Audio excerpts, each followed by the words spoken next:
நான் கையால பிடிச்சிக்கிறேன். இருங்க.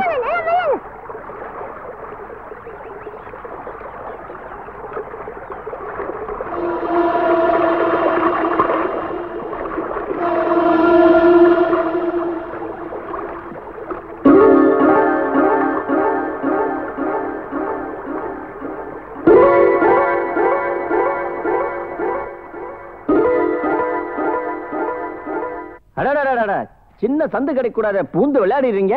எதுல சின்ன சந்து? அதான் முதலாளி, கல்யாணி புருஷன் குடிகாரங்களை சாக்க வச்சு பழி அவன் தலையில போட்டு பிரச்சனை அப்படியே கவுத்துட்டீங்க. அறிவு இல்லாத ஜனங்க இருக்க வரைக்கும் நம்ம அதிகாரம் தானே கொடி கட்டி பறக்க. அடிக்கிற காத்து சூறாவளியா இருந்தா கொடி என்ன, கொடி கம்பமே பறக்கும். வாமா, இடத்து காலி பண்ணு. வீட்டுல தனியா பேச முடியல, நீங்க வந்திருக்கா புரிஞ்சுக்க மாட்டேங்கிறியா? போ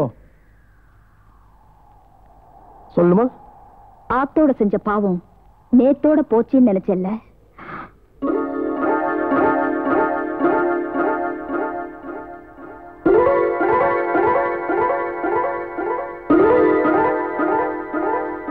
அதே நம்ம கல்யாணி கிட்ட துவைக்க போட்டிருந்த பாவம், அவதான் போய் சேர்ந்துட்டாளே.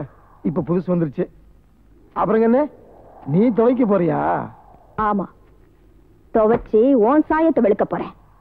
கல்யாணி சாவுக்கு நீதான் காரணம். அப்படிங்கிற? அவளை கெடுத்து கொன்னது நீதான். எப்படிங்கிற? பார்த்த மாதிரி சொல்ற.